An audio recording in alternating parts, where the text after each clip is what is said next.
আল্লাহর নবী 23 বছরের নবুয়তের জিন্দেগিতে আল্লাহর পক্ষ থেকে যত ওহী প্রাপ্ত হলেন সব কিছু উম্মতের কাছে পৌঁছায় দিয়েছেন।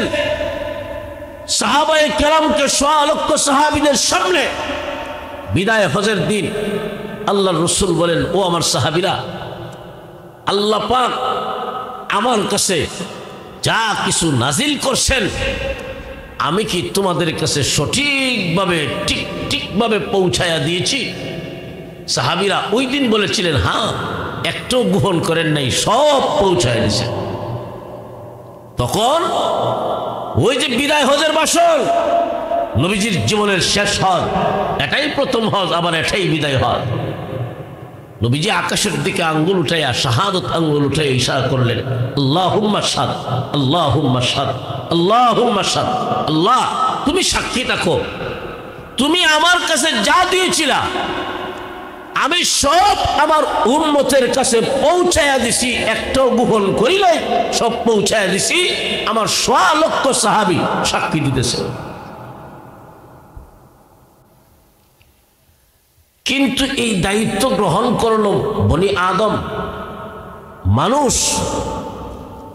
কোরআনের আমানতদার। আমানত শব্দের অর্থ ব্যাপক। কথাগুলো মনোযোগ দিয়ে বুঝবেন। আল্লাহর পক্ষ থেকে আপনি আমাকে ব্যক্তিগতভাবে কিছু জিনিস আমানত দেওয়া আছে। আরেক প্রকারের আমানত হলো আল্লাহর পক্ষ থেকে দুনিয়ার সকল মানুষের কাছে সমষ্টিগতভাবে আমানত দেওয়া আছে। আরেক প্রকারের আমানত হলো দুনিয়ার মানুষ একে অন্যের কাছে কোনো বস্তু বা কোনো জিনিস আমানত রাখা। আরেক প্রকারের আমানত হলো মানুষ একে অন্যের কাছে কোনো গোপন কথা, কোনো কথা আমানত রাখা। সবগুলাই আমানতের অন্তর্ভুক্ত। সবগুলার ব্যাপারেই আল্লাহ কোরআনের অন্য আয়াতে বলেন, ইন্নাল্লাহা ইয়া'মুরুকুম আন তুআদ্দুল আমানাতি ইলা আহলিহা। নিশ্চয় আল্লাহ তোমাদেরকে আদেশ করেছেন তোমরা আমানত রক্ষা করবা। আমানত রক্ষাকারী দুনিয়াতেও সফল, পরকালেও সফল।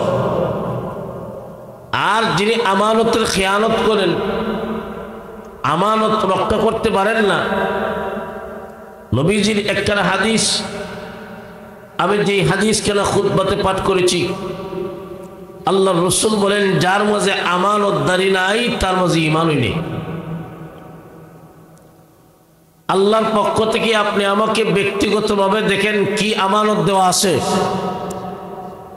আমার এই 3.5 হাত বডিতে দামি 2টা চক্ষু আল্লাহর পক্ষ থেকে দেওয়া আমানত, ঠিক না বেঠিক? আমার জিহ্বা দিয়েছেন কে? আমানত। আমার 2টা ঠোঁট দিয়েছেন কে? কথা বলবেন। আমার 2টা ঠোঁট দিয়েছেন কে? আমার 2টা কান দিয়েছেন কে? আমার 2টা হাত দিয়েছেন কে? এই সবগুলা অঙ্গ প্রত্যঙ্গ আপনি আমাকে আল্লাহর পক্ষ থেকে দেওয়া আমানত, এইগুলার মালিক আমি নই। যদিও দেখতেছেন আমার বডিতে লাগানো, কিন্তু মালিক আমি না, ঠিক না? এই জন্যে আপনি চাইলে আপনার একটা চক্ষু বিক্রি করতে পারবেন না, আপনি চাইলে আপনার কিডনি বিক্রি করতে পারবেন না, কারণ এইগুলার মালিক আপনি নন, এইগুলার মালিক কে? আল্লাহ আমানত রাখছেন। এই চোখ দিয়েছেন, কত দামি জিনিস, আপনি বুঝবেন না। যার একটা চক্ষু নাই ওনাকে জিগায়েন।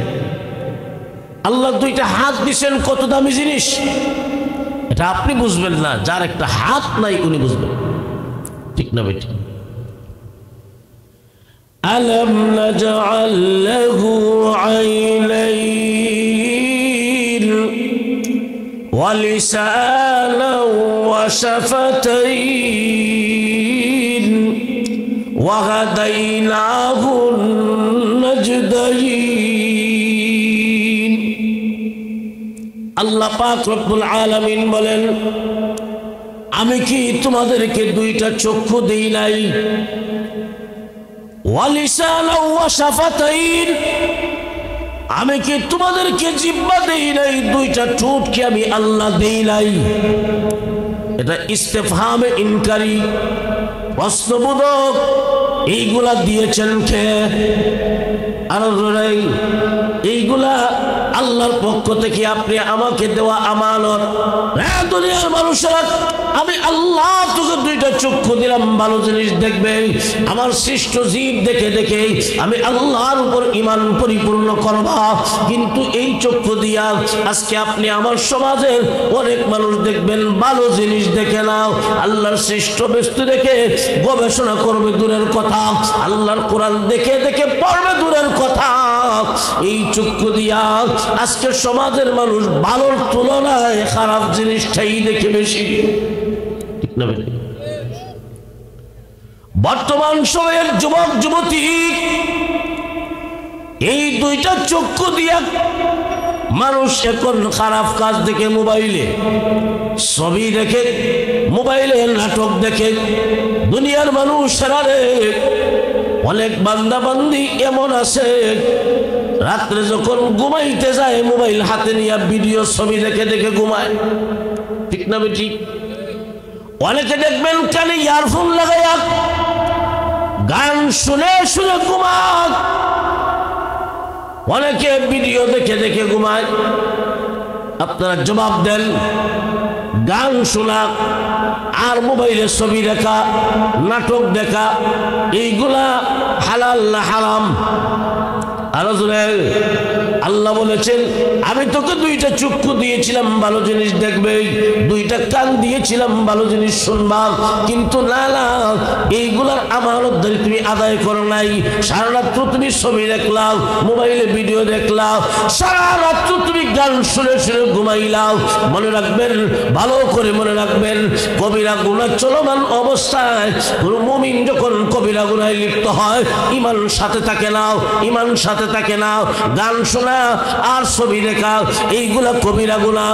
একটা মানুষ যখন এমন অপরাধে লিপ্ত হয় ঈমান তো সাথে নাই। পৃথিবীর মানুষেরা রে, তুমি যখন গান শুনতেছো, গান শুনতেছো, অনেক মানুষ দেখবেন গান বাজতে আছে, উনি ঘুমাইতেছেন, ঘুম চলে, গানও চলে।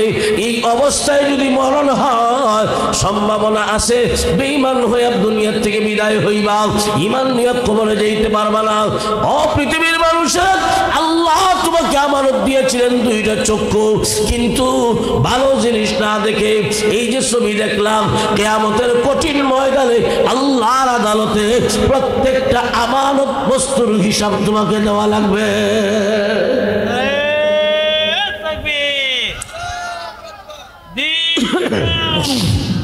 বাইতুল কুরআন হাফিজে মাদ্রাসা হযরত মাওলানা শামসুল ইসলাম জমিনী সাহেব, নারে তাকবীর। এখন দেখেন আমার মাথা থেকে নিয়ে পা পর্যন্ত কত কোটি কোটি টাকার সম্পদ আল্লাহ আমানত দিয়েছে। একটু হিসাব করেন, এগুলা মালিক, প্রকৃত মালিক কে? আল্লাহ। মালিক আমি না। আল্লাহ কোনটা কোন কাজে ব্যয় করবো তাও বলে দিচ্ছেন। আমার হাত দ্বারা আমি যদি কোনো অন্যায় করি, এটার জবাব হাসরের মাঠে আল্লাহর আদালতে দেওয়া লাগবে। ঠিক না?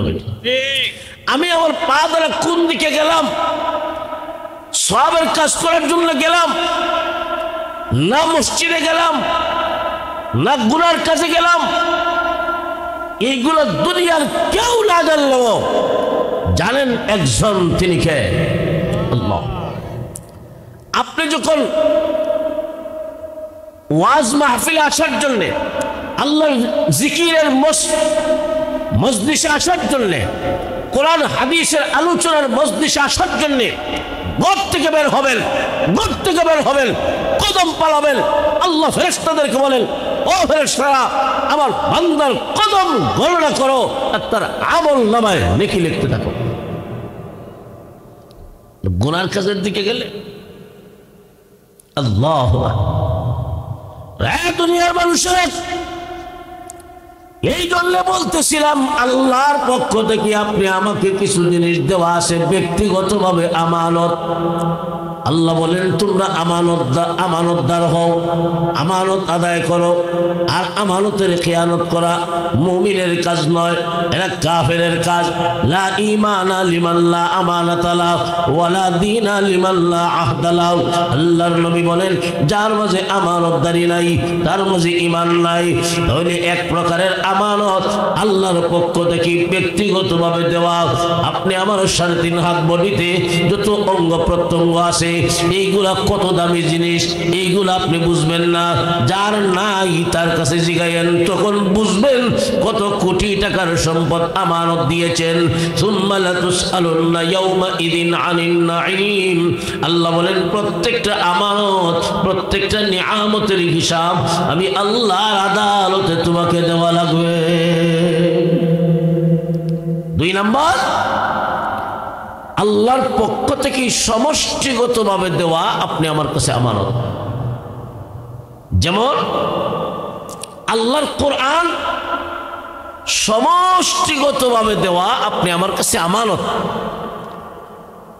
হযরত মুহাম্মদুর রাসূলুল্লাহ সাল্লাল্লাহু আলাইহি ওয়াসাল্লাম আখিরি জামানার পয়গম্বর, আপনি আমার নবী, যার উপাধি হাবিবুল্লাহ।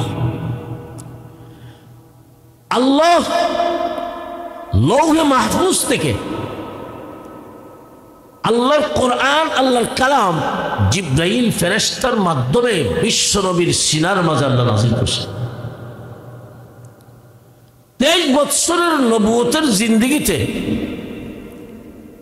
আল্লাহ রাসূল সাল্লাল্লাহু আলাইহি ওয়াসাল্লামের কাছে দুনিয়ায় আল্লাহ 23 বছরে জিবরাইলের মাধ্যমে তার কোরআন, তার কথা, তার কালাম আলা কলবিকা আই আলা কলবে মুহাম্মদ সাল্লাল্লাহু আলাইহি ওয়াসাল্লাম নবীজির কলবের মাঝে আল্লাহ নাযিল করছেন। জিবরাইল যখন কোরআন নিয়ে আসতেন নবীজি মুখস্থ রাখার জন্য খুব ঘন ঘন জিহ্বা নাড়াইতেন। আল্লাহ বলেন লা তুহাররিক বিহি লিসানাকা লিতাআজালা বিহি ইন্না আলাইনা জামআহু ওয়া কুরআনা। হে রাসূল, কোরআন মুখস্থ রাখার জন্য তাড়াহুড়ার প্রয়োজন নাই। কোরআন নাযিল করেছি আমি আল্লাহ নিজ দায়িত্বে আপনার সিনার মাঝে হেফাজত করে দিব। আল্লাহর নবী 23 বছরের নবুয়তের জিন্দেগিতে আল্লাহর পক্ষ থেকে যত ওহী প্রাপ্ত হলেন সব কিছু উম্মতের কাছে পৌঁছায় দিয়েছেন। সাহাবায়ে কেরামকে 100 লক্ষ সাহাবীদের সামনে বিদায় হজের দিন আল্লাহর রাসূল বলেন, ও আমার সাহাবীরা, আল্লাহ পাক আমার কাছে যা কিছু নাজিল করছেন আমি কি তোমাদের কাছে সঠিকভাবে ঠিকভাবে পৌঁছায়া দিয়েছি? সাহাবীরা ওই দিন বলেছিলেন হ্যাঁ, একটু গ্রহণ করেন নাই, সব পৌঁছায় দিয়েছে। তখন ওই যে বিদায় হজের বাসর, নবীজির জীবনের শেষ হজ, এটাই প্রথম হজ, আবার এটাই বিদায় হজ। নবীজি আকাশের দিকে আঙ্গুল উঠাইয়া শাহাদত আঙ্গুল উঠাইয়া ইশারা করলেন, আল্লাহুম্মা শাহাদ, আল্লাহুম্মা শাহাদ, আল্লাহুম্মা শাহাদ। আল্লাহ তুমি সাক্ষী থাকো, তুমি আমার কাছে যা দিয়েছিলা আমি সব আমার উম্মতের কাছে পৌঁছায়া দিছি, একটাও গোপন করি নাই, সব পৌঁছায়া দিছি। আমার 100 লক্ষ সাহাবী সাক্ষী দিতেছে। প্রভু যা কিছু দিয়েছিলা একটাও গোপন করি নাই, সব কিছু পৌঁছায়া দিলাম। আল্লাহ এই ব্যাপারে আমার 100 লক্ষ সাহাবী সাক্ষী।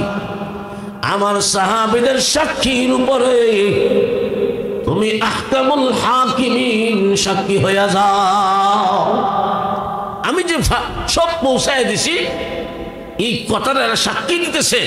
আল্লাহ তুমি সাক্ষী থাকো কিয়ামতের মাঠে।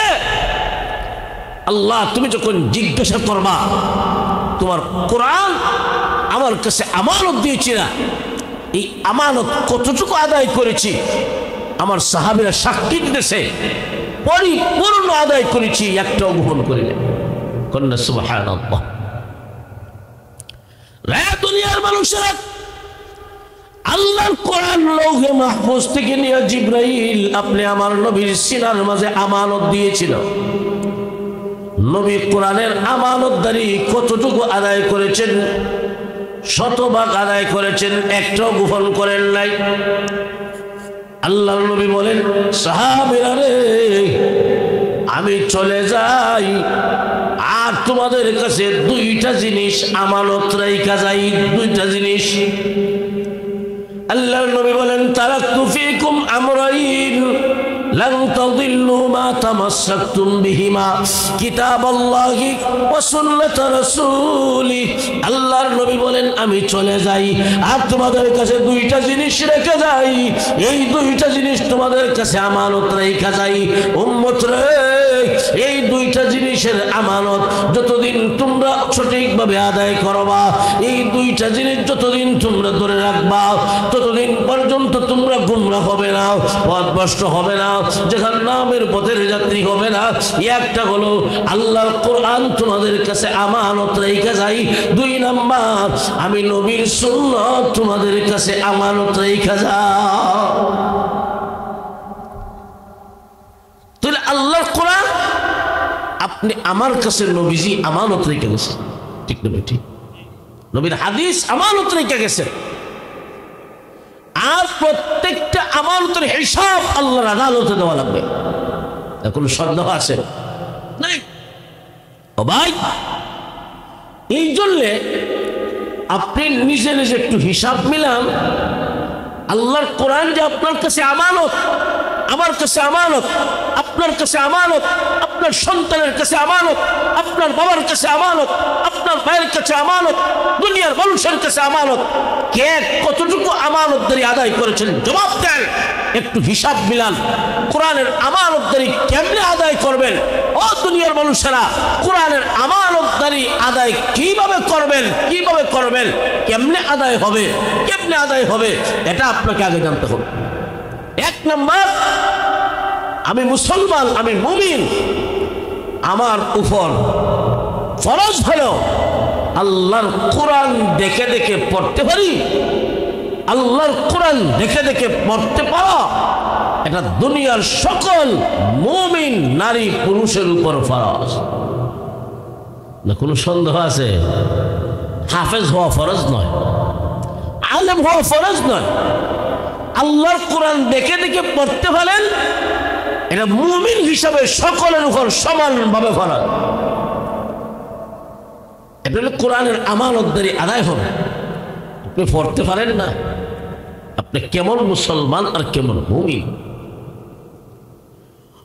দুনিয়ার মানুষের অনেক মানুষ শুধু সময় মক্তবে কোরআন শিখেছে আর খবর নাই। অনেক মানুষ শিখছে কথা ঠিক, রমজান মাস আসলে একটা খতম করে। অনেক মানুষ আছে দাক্ষায়া কোরআন শরীফ পড়ে। ও মুসলমান, শুধু সময় বক্তব্যের মাঝে ওই কোরআন তুমি শিখেছ, আর মুসলমানের ঘরে তাকের উপরে কোরআন রাখা আছে। মুসলমানের ঘরে কোরআনের তেলাওয়াত নাই। আমি যে শিখলাম, আমিও তেলাওয়াত করলাম না। কোরআন তাকের উপরে রাখা, ময়লা আবর্জনা পড়ে মুসলমানের ঘরে কোরআনের আওয়াজ বন্ধ হইয়া গানের আওয়াজ চালু হয়েছে। ও মুসলমান, কোরআনের আমানতদারি তখন আদায় হবে। তুমি মুসলমান হিসাবে তোমার ঘরে গানের আওয়াজ থাকার কথা নয়। মুসলমানের ঘরে আওয়াজ হবে আল্লাহর কোরআনের আওয়াজ। ও মুসলমান, আপনি আমি ছোট সময় দেখেছি ফজরের নামাজের পরে, যখন ওই সময় বৈদ্যুতিক লাইট ছিল না, লাইট নাই, কারেন্ট নাই, আমরার মা বোন দরজার সামনে আইসা বাহিরের যেই হালকা আলো আছে, এই আলোতে আল্লাহর কোরআন এইভাবে উল্টায়া বসে বসে দরজার সামনে বৈশাখ আল্লাহর কোরআনের সূরা ইয়াসিন তেলাওয়াত করতেন। ঠিক না বেটি? আজকে আসেনি না? কোরআন তেলাওয়াত থাকবে দূরের কথা, কোরআনের আওয়াজ থাকবে দূরের কথা। মুসলমানের দরজা আজকে ফজরের সময় বন্ধ থাকে, ফজরের নামাজই নাই। ঠিক না বেটি? মুসলমান ইমানদার, আল্লাহর কোরআন আল্লাহ তোমার কাছে আমানত রেখেছেন, নবী তোমার কাছে আমানত রেখে গেছেন। আজকে আপনি আমি কোরআন পড়তেও পারি না, কোরআন পড়িও না, ঘরেও কোরআন নাই, কোরআনের আওয়াজ নাই, কোরআনের তেলাওয়াত নাই। যেই ঘরে আল্লাহর কোরআনের তেলাওয়াত হবে না, সেই ঘরে আল্লাহর রহমত বরকত নাজিল হবে না। কোরআন তেলাওয়াত চালু করেন, আল্লাহর রহমত বরকত নাজিল হবে। তাহলে আল্লাহর কোরআন আপনি আমার কাছে আমানত, এই আমানতদারি কিভাবে আদায় হবে? আমি মুসলমান হিসাবে আল্লাহর কোরআন শিক্ষা করা, দেখে দেখে পড়তে পারা ফরজ ছিল আমার উপর, ঠিক না বেটি? আমার সন্তানের হওয়ার ফরজ। এখন আজকে আমি মুসলমান, আমি ইমানদার, আমার সন্তানকে আমি কোরআন পড়াই না, ইংলিশ পড়াইতেছি। আমার সন্তান ইংলিশে কথা কয় কিন্তু কোরআন পারে না, যেমন আছে না? নাই নাই। আবার বাবা অহংকার করে, হ্যাঁ আমার ছেলে ইংলিশে কথা কয়। ও দুনিয়ার মানুষের, তোমার সন্তানের হক ছিল তোমার উপর, সন্তানের পাওনা মা বাবার কাছে আগে, এরপরে মা বাবার পাওনা সন্তানের কাছে আগে। বর্তমান সমাজে মা বাবার হকের আলোচনা বেশি করা হয়, সন্তানের হকের আলোচনা কম হয়। আগে মা বাবার কাছে সন্তানের হক, যেই সন্তান মা বাবার কাছ থেকে হকটা পরিপূর্ণ পাবে, যেই মা বাবা তার সন্তানকে আগে হক দিবে, ওই সন্তানও বড় হইয়া মা বাবার হক আদায় করবে। আর মা বাবা যেই সন্তানের হক আদায় করবে না, ওই সন্তানও দেখবেন বড় হইয়া মা বাবার হক আদায় করে না। দুষ্কার সন্তানের নাম রাখ, আগে আমরা। ও মুসলমান ইমানদার, তোমার সন্তান তোমার কাছে হক পাও না, তোমার কাছে পাও না। তুমি তোমার সন্তানকে আল্লাহর কোরআন শিখাইবে। মা বাবার কাছে সন্তানের কয়েকটা হক। আগে এক নাম্বার, সন্তান যখন দুনিয়ায় ভূমিষ্ঠ হয়, ডান কানে আজান, বাম কানে ইকামত, ডান কানে আজান, বাম কানে ইকামত, এটা মা বাবার উপর সন্তানের হক। 2 নাম্বার, 7 নাম্বার দিনে মাথার চুল মুন্ডন করিয়া এই পরিমাণ স্বর্ণ অথবা রূপ আল্লাহর রাস্তায় সদকা করবা। 3 নাম্বার, সুন্দর একটা নাম উপহার দিবা, এমন নাম দিবা রে শুনলেই যেন বোঝা যায় এটা মুসলমানের সন্তান, ঠিক না বেটি? ও মুসলমান, এইগুলা তোমার সন্তান, তোমার উপর হক ছিল, পাওনা ছিল। আর সন্তান যখন ধীরে ধীরে কথাবার্তা শিখবে, ওই সময় সর্বপ্রথম যেই কালাম, যেই বাক্যটা তুমি শিক্ষা দিবা, যেই কথাটা তুমি সব শিক্ষা দিবা, যেই শব্দটা তুমি শিক্ষা দিবা, এই শব্দটা হলো আল্লাহ আল্লাহ, এই শব্দটা তুমি শিক্ষা দিবা। সন্তানের মুখে একটা একটা কথা যখন ছুটে, আল্লাহ আল্লাহ শিক্ষা দিবা। আর যখন তুমি তোমার সন্তানকে পড়ালেখা শিখাইবা, অক্ষরের জ্ঞান যখন দিবা, সর্বপ্রথম আল্লাহর কোরআনের জ্ঞান তোমার সন্তানকে তুমি দিবা। মা বাবা সন্তানকে করে আল্লাহর কোরআনের জ্ঞান শিক্ষা দিবে, আলিফ শিখাইবে, বা শিখাইবে, আরবি 29টা হরফ শিখাইবে। এইগুলা পাঠ্যশালায় যাওয়ার আগেই মা এবং বাবা, বিশেষ করে মা বাবার চাইতেও মা বেশি, মা তার সন্তানকে আল্লাহর কোরআনের অক্ষর জ্ঞান 29টা হরফ শিখাইয়া দিবে করে। ওই সন্তান যেহেতু মুসলমান, তোমার সন্তান যেহেতু মুসলমান, তোমার সন্তানটাকে তুমি প্রাথমিক শিক্ষা দিবা, প্রাথমিক শিক্ষা দিবা ইসলামী শিক্ষা, প্রাথমিক শিক্ষা দিবা কোরআনের শিক্ষা। কারণ কোরআনের শিক্ষা দেওয়ার জন্যেই, কোরআনের শিক্ষা করার জন্যেই মহান আল্লাহ আপনি আমাকে দুনিয়াত পাঠাইছে। তোমার সন্তানকে তুমি কোরআন শিখাইবা, এই জন্য আল্লাহ পাঠাইছেন। ইংলিশ শিখাইবা, ইংলিশে কথা বলবে, এটার জন্য নয়। আল্লাহ পাঠাইছেন কোরআন শিক্ষা করবা। আর কোন উদ্দেশ্য নাই। যেমন দেখেন সূরাতুর রহমান, আর রহমান একটা সূরা আছে না নাই? এটা মুসলমান হিসাবে সকলের জানা থাকা দরকার। কোরআনের কয়টা সূরা, কয়টা আয়াত, কোরআন দেখে দেখে পড়তে পারা, আল্লাহর হুকুম আহকাম মানতে যে জ্ঞান শিক্ষা করা দরকার, এই জ্ঞান শিক্ষা করা সকলের উপর সমানভাবে ফরজ। না কোনো সন্দেহ আছে? ভাই দেখেন, আমি মুসলমান, আমাকে আল্লাহ দুনিয়াত পাঠাইছিলেন কোরআন শিখব। সূরাতুর রহমানে আল্লাহ পাক রহমানের পরিচয় দিয়েছেন কোন একটা প্রশ্নের জবাবে। একটা আয়াত নাযিল হলো, কুল আল্লাহ আও উদউর রহমান, তোমরা আল্লাহকে ডাকো অথবা রহমানের নাম নিয়ে ডাকো। মক্কার মুশরিকেরা কয় এতদিন পর্যন্ত আব্দুল্লাহ ছেলে মোহাম্মদ আল্লাহর নামে ডাকলো আমরা রে, এখন যদি দেখা যায় রহমানের নামে ডাকে, রহমান আবার কেটা? রহমান কে? রহমানের পরিচয় দিতে গিয়া আল্লাহ সূরা রহমান নাযিল করছে। সূরা রহমানটা কি? আর রহমান আল্লামাল কুরআন খালাকাল ইনসান। আর রহমান, রহমান হলেন তিনি। পরের আয়াত কি? আল্লামাল কুরআন, কোরআন শিখাইছেন যিনি। রহমানকে, রহমান হলেন তিনি, কোরআন শিখাইছেন যিনি। এরপরের আয়াত খালাকাল ইনসান, মানুষ সৃষ্টি করেছেন যিনি।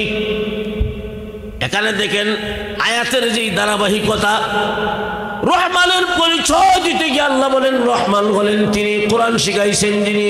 পরে বলেন খালাকাল ইনসান, রহমান হলেন তিনি, মানুষ সৃষ্টি করেছেন যিনি। আল্লাহ আগে বলেছেন কোরআন শিক্ষার কথা, পরে বলেছেন মানুষ সৃষ্টির কথা। তাহলে এখানে একটা লক্ষণীয় বিষয়, মুফাসসিরিনে কেরাম বলেন দুনিয়ায় মানুষ সৃষ্টি হয় আগে, এরপরে ক্রমান্বয়ে ক্রমান্বয়ে তাদরিজান তাদরিজান ধীরে ধীরে ওই বাচ্চারা কথাবার্তা শিখে এরপরে কোরআন শিক্ষা করে। কিন্তু আল্লাহ আগে কোরআন শিক্ষার কথা বললেন, এরপরে বললেন মানুষ সৃষ্টির কথা। এখানে আল্লাহ উল্টা বললেন কেন? মুফাসসিরিনে কেরাম বুঝাইয়া দিলেন আল্লাহ এই কথাটা বুঝাতে চান দুনিয়ার মানুষরা রে, আমি আল্লাহ তোমাদেরকে দুনিয়াত পাঠাইলাম একটাই উদ্দেশ্য, দুনিয়ার মানুষেরা আমি আল্লাহর কোরআনের জ্ঞান অর্জন করবে। দুনিয়ার মানুষ কোরআনের শিক্ষায় শিক্ষিত হবে। এখন আছেন, আমার সন্তানের হক পাওনা হলো আমার সন্তানকে আমি কোরআনের শিক্ষা দিব।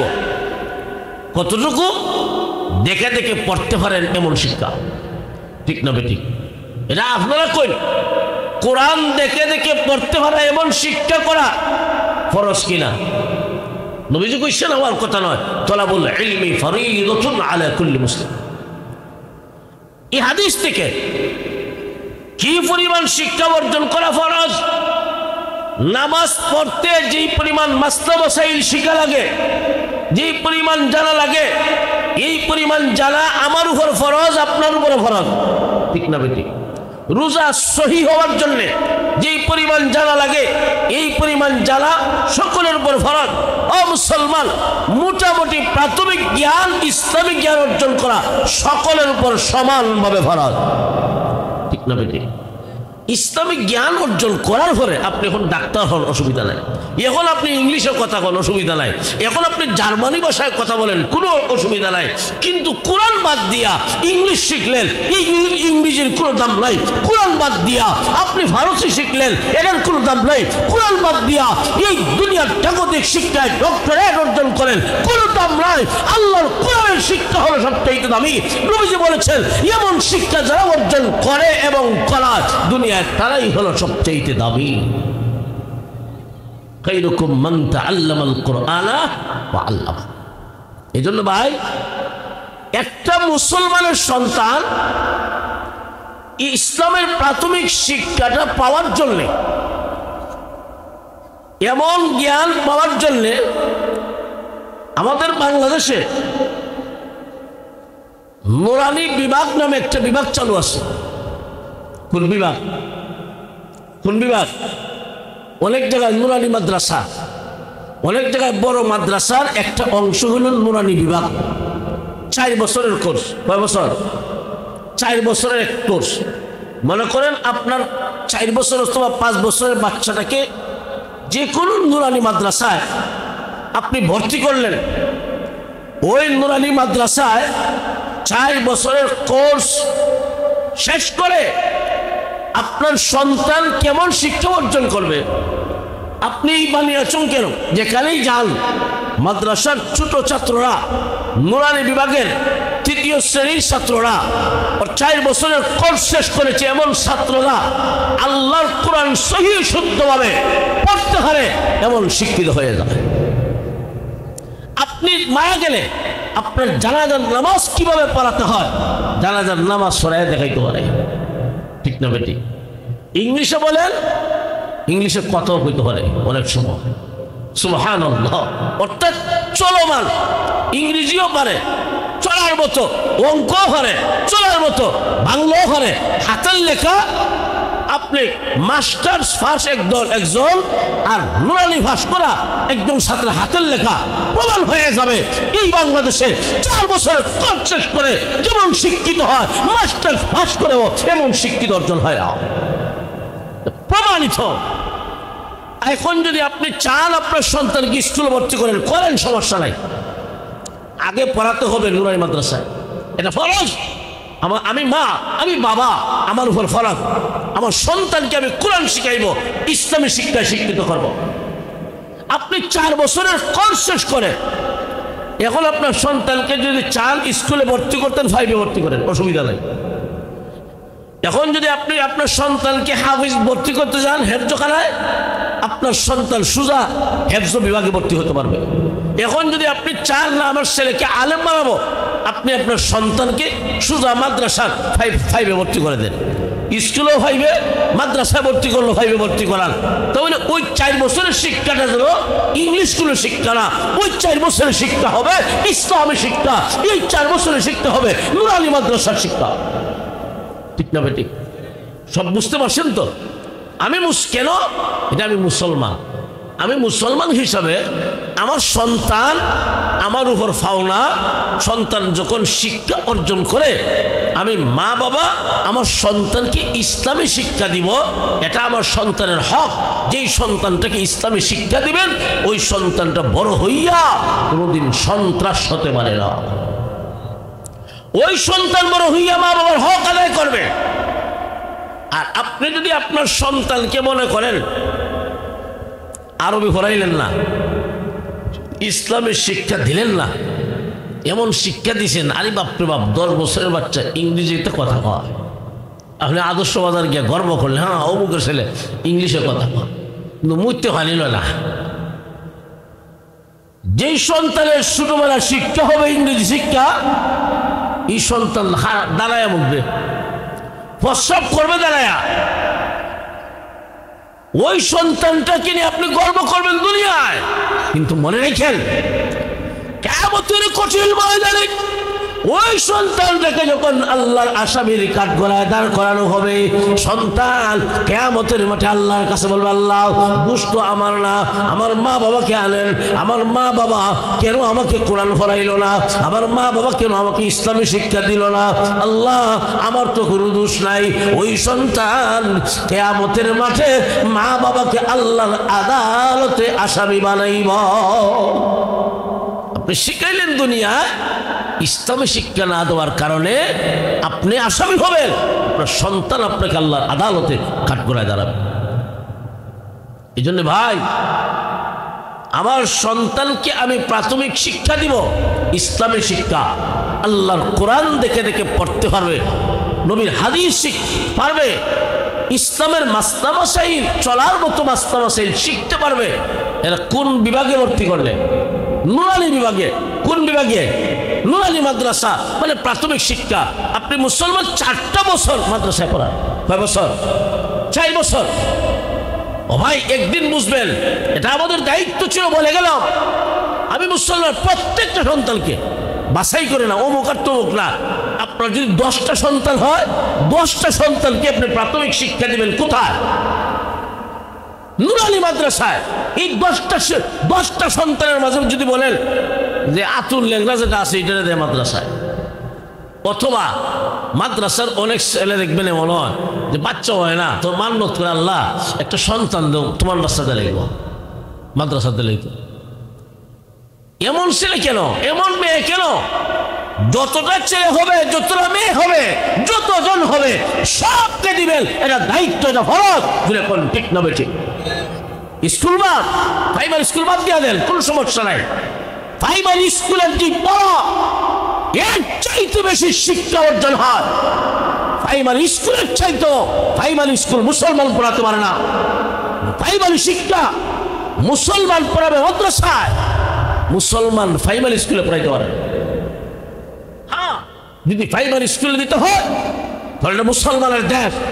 প্রাইমারি স্কুলের শিক্ষায় যেন কোরআন দেখে দেখে পড়তে হবে এমন শিক্ষা ঢুকানো হয়। আর নামাজের মাসলা-মাসাইল, নামাজ কিভাবে সহি হবে, রোজা কিভাবে সহি হবে, অর্থাৎ ইসলামের প্রাথমিক জ্ঞান অর্জন করার যেই শিক্ষাটা, এই শিক্ষা প্রাইমারি সরকারি স্কুলে যেদিন থেকে ঢুকাবে ওই দিন থেকে হালাল হবে, ওই দিন থেকে হালাল হবে। আর না হয় মুসলমানের জন্য প্রাথমিক শিক্ষা, ইসলামী শিক্ষা ছাড়া হারাম খাজে দেওয়া নয়। ঠিক না? কথা স্পষ্ট? এটা আমার কথা নয়, নবীজির কথা। আমি মুসলমান, আমার সন্তানকে আমি প্রাথমিক শিক্ষা দেব ইসলামের শিক্ষা, বড় আলেম বানাইব এটা না। আপনি মাদ্রাসায় 4 বছর পড়ান, এরপর আপনি স্কুলে দেন, কোনো সমস্যা নাই। হ্যাঁ, তবে স্কুলে যদি এমন ব্যবস্থা করা হয় যে মুসলমানের সন্তানদের কোরআনটা দেখে দেখে পড়তে পারে, প্রাইমারি স্কুলে পড়লে কোরআনটা পড়তে পারবে, প্রাইমারি স্কুলে পড়লে নামাজের মাসলা-মাসাইল জানবে, চলার মতো মাসলা-মাসাইল, হ্যাঁ তখন দেন, কোনো সমস্যা নাই। আর যেই দিন থেকে মুসলমানের দেশে কোরআনের শিক্ষা পাবে না প্রাইমারি স্কুলে, ওই দিন থেকে প্রাইমারি স্কুল সব বন্ধ করে দেন। এই দেশে প্রাইমারি স্কুল দরকার নাই, যেহেতু নুরানি মাদ্রাসা আছে। কথা পরিষ্কার? এটা মুসলমান তোমাদের দায়িত্ব। আর না হয় হাসরের মাঠে তোমার ছেলেকে কি শিক্ষা দিয়েছিলা এর জবাব তোমাকে দেওয়া লাগবে। তাহলে আল্লাহর কোরআন আপনি আমার কাছে আমানত, ঠিক না ঠিক? হাসরের মাঠে আল্লাহ নবীকে জিজ্ঞাসা করবেন, নবী জিব্রাইল আমার কোরআন লৌহে মাহফুজ থেকে নিয়া শেষ করে দিব, হয়ে যাবে 2 মিনিট। আচ্ছা আয়েন তাড়াতাড়ি। যে হাসরের মাঠে নবীকে আল্লাহ জিজ্ঞাসা করবেন, জিব্রাইল আমার কোরআন লৌহে মাহফুজ থেকে নিয়া আপনার সিনার মাঝে আমানত রাখছিল, কতটুকু হক আদায় করছেন জবাব দেন। তখন ওই হাসরের মাঠে নবীজি বলবেন, আল্লাহ আপনার কোরআন জিব্রাইল ফেরেশতা আমার কাছে জিব্রাইলের মাধ্যমে আপনি দিয়েছিলেন, আমি আমার উম্মতের কাছে সঠিকভাবে পৌঁছায় দিছি। আল্লাহ সুবহানাহু। ওই যে নবীজি বলবেন, আল্লাহ এই ব্যাপারে আপনি সাক্ষী আছেন, আমার 100 লক্ষ সাহাবীরা সাক্ষী দিছে। ঠিক না বেটি? এখন এই দায়িত্বটা নবী তো উম্মতের কাছে দিয়া গেছেন যে আমি চলে যাই আর তোমরার কাছে 2টা জিনিস রাখতে যাই। আমার মনে আসলে আপনারা, তারাকতু ফীকুম আমরাইন লান তাদিল্লু মা তামাসসাকতুম বিহিমা কিতাবাল্লাহি ওয়া সুন্নাত রাসূলি। আল্লাহর নবী বলেন, উম্মত রে আমি চলে যাই আর তোমাদের কাছে 2টা জিনিস রেখে যাই। যতদিন পর্যন্ত 2টা জিনিস ধরে রাখবা, জাহান্নামী হবে না, গুমরাহ হবে না, পথভ্রষ্ট হবে না। একটা হলো কিতাবাল্লাহ, আল্লাহর কোরআন রেখে যাই। 2 নাম্বার ওয়া সুন্নাত রাসূলি, আমি নবীর সুন্নাত তোমাদের কাছে আমানত রেখে যাই। আল্লাহর কোরআন আপনি আমার কাছে আমানত। কিয়ামতের মাঠে আল্লাহ যদি জিজ্ঞাসা করে, ও আমার নবীর উম্মতেরা, কে কতটুকু আমানতদারি আদায় করেছেন জবাব দেন। কে কতটুকু আদায় করেছেন জবাব দেন। আপনি আমার পক্ষে জবাব দেওয়া কি সম্ভব? পারবেন না। আল্লাহ যদি জিজ্ঞাসা, বিপদটা তখন আমাদের উপরে। নবী তো কইছেন, আল্লাহ আমি আদায় করে নিছি, আমার উম্মতের কাছে রাইকে আমি চলে এসেছি। এই উম্মতে মুহাম্মদের যদি আল্লাহ জিকার, আমার নবী আমার কোরআন তোমাদের কাছে আমানত রেখেছিলেন, কই আমানতদারি কতটুকু আদায় করছেন? কে কতটুকু তেলাওয়াত করছেন, কে কোরআনকে মহব্বত করছেন, কে কোরআন ওয়ালাকে মহব্বত করছেন, কে মাদ্রাসাকে মহব্বত করছেন, যে কে কোরআনের প্রতিষ্ঠানকে মহব্বত করছেন, কে কোরআন নিয়মিত তেলাওয়াত করছেন, কে নিজে শিখছেন, কে ছেলে মেয়েকে শিখাইছেন। জবাব দেন, জবাব দেন। কারো পক্ষে জবাব দেওয়া কি সম্ভব? এমনি নবীজি আরশে আজিমের পায়ের নিচে সিজদায় পড়ে যাবেন, আল্লাহ আমার উম্মতকে যদি জিগান যে কোরআনের আমানতদারি কি আদায় করছেন কতটুকু, জবাব দেও, একটা উম্মতের জবাব দিতে পারতো না। আল্লাহ মেহেরবানি করিয়া এই দায়িত্ব কোরআনের হাতে ছেড়ে দেন। রজুরে করেন না সুবহানাল্লাহ। আল্লাহ বলবেন মনজুর, এ কোরআন যাও আসরের মাঠে একটু ঘুরা দেখো দুনিয়াত কারা কারা তোমার তিলাওয়াত করছে, মোহব্বত করে নিজে হাসছে না হতো। আল্লাহ কোরআনে মহব্বত করছে, কোরআন ওয়ালাকে মহব্বত করছে।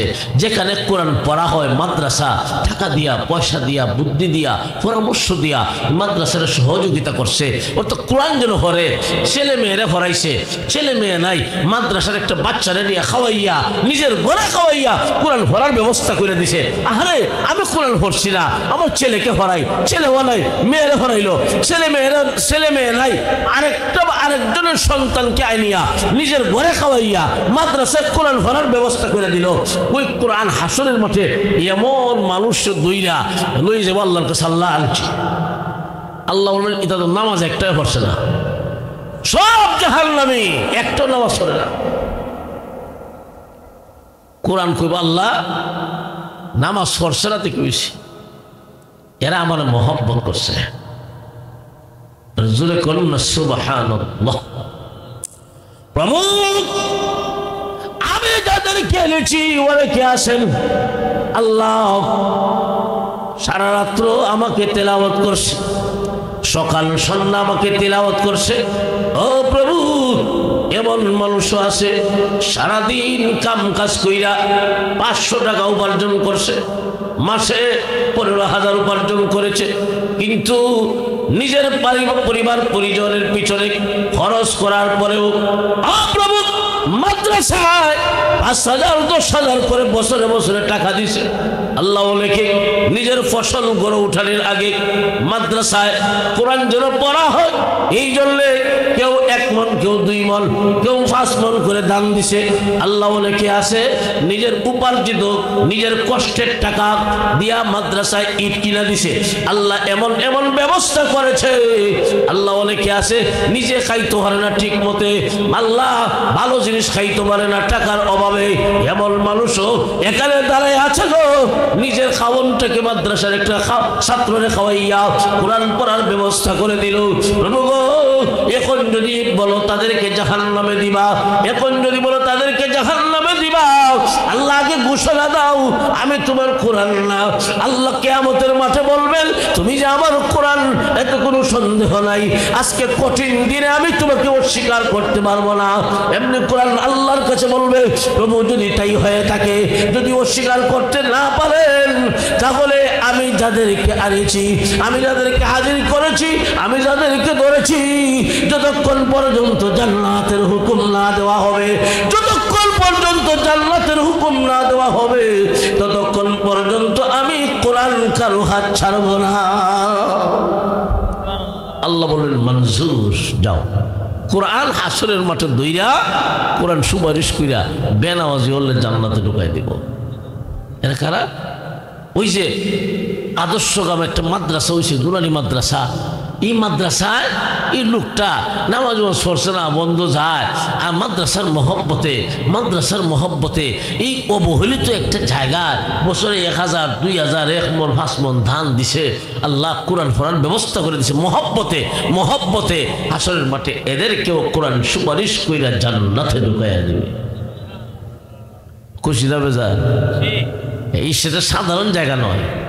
আপনি দেখতেছেন আপনার আদর্শ গ্রামে এই মাদ্রাসা, এর মূল গুড়া, মূল ফাউন্ডেশন আল্লাহর আরশের সাথে লাগানো আছে। আর আসতে বলি সুবহানাল্লাহ। জাবের আহমদ বাইতুল কোরআন যে মাদ্রাসা, যদিও দেখতেছেন এটা আদর্শ গ্রামে, কিন্তু তার গুড়া, মূল ফাউন্ডেশন কোন জায়গায়? আল্লাহর আরশ। কেমনে? ভারত উপমহাদেশে যত মাদ্রাসা হইছে সমস্ত মাদ্রাসার একটা নিয়ম, একটা নিয়মের উপর, একটা নিজামের উপরে আছে, ঠিক না বেঠিক? কিসের উপর ভিত্তি করে? উম্মুল মাদারিস দারুল উলুম দেওবন্দের ভিত্তি, ঠিক না বেঠিক? সমস্ত মাদ্রাসার মূল গোড়া, ফাউন্ডেশন উম্মুল মাদারিস দারুল উলুম দেওবন্দ, ঠিক না বেঠিক? দেওবন্দ মাদ্রাসার মূল ফাউন্ডেশন, মূল গোড়া হলো মদিনার আসহাবে সুফা। কন্যা সুবহানাল্লাহ। রাসূল পড়াইতেন, সাহাবীরা ছাত্র, এর মধ্যে আবু হুরায়রা খায়া না খায়া পড়ে থাকতেন। এই মদিনার আসহাবে সুফার মূল গোড়া, মূল ফাউন্ডেশন ওই যে জাবালে নূর, যেখানে কোরআন নাযিল হয়েছিল, মাদ্রাসাতুল হেরার সাথে। জোরে কন্যা আল্লাহু আকবার। আর মাদ্রাসাতুল হেরার সম্পর্ক হলো আল্লাহর আরশের সাথে।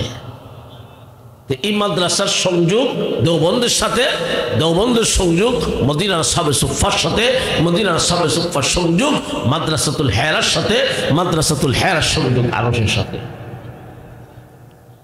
আপনি দান করতেছেন এখানে, আল্লাহু আকবার। মাদ্রাসা দেখতেছেন টিনের ঘর, কোন না কোন একজন আল্লাহর বান্দা দিছেন। মাদ্রাসা মসজিদ এমনই হয়, মানে আপনি যদি মনে করেন না এটা অমুকের মাদ্রাসা, আমি কেন দিতাম, ভুল করবেন, ভুল করবেন, সাবধান।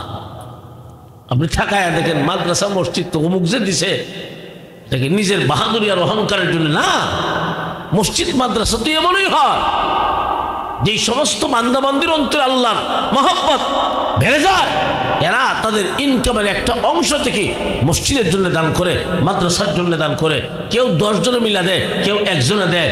আবার পরবর্তীকালে এই মাদ্রাসা এখানে এত বড় থাকবে না আরো বড় হবে আপনি জানেন না, কিন্তু আপনার জীবদ্দশায় মাদ্রাসা প্রতিষ্ঠিত হয়েছিল।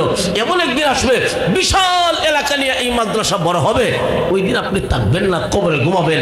কিন্তু প্রতিষ্ঠা লগ্নে আপনি যে ছিলেন, আপনি যে মাদ্রাসা বড় হওয়ার জন্য চায় চান্দা দিতেন, দান খয়রাত করতেন, মহব্বত করতেন, পরামর্শ দিতেন, আপনি কবরে ঘুমাইবেন, আপনি কবরে ঘুমাইবেন। এই মাদ্রাসার একটা সবের অংশ আপনার কবরও যাইতেই থাকবে, যাইতেই থাকবে, যাইতেই থাকবে। এটাকেই বলা হয় সদকায়ে জারিয়া, এটাকে বলা হয় সদকায়ে জারিয়া। মাইকের হালত আর আমার গলার হালত আজকে একজাত। মাইকও আওয়াজ দিলে এটাও গুড়গুড়ি করে, আমার গলাও খুশখুশে কাশ। এই বক্স কেন? এগুলো তো খামাখা আর টাকা বাড়ানোর জন্য। এই বক্সগুলো আনবেন না, বক্সে আওয়াজ নষ্ট করে। এগুলো গানের অনুষ্ঠান আর ওই সঙ্গীতের অনুষ্ঠানের জন্য বক্স, ওয়াজের জন্য নয়। এগুলা অনেক সময় মাইকওয়ালারা যে বক্স দিয়ে টাকা বাড়ায় দেন, কি দরকার আছে?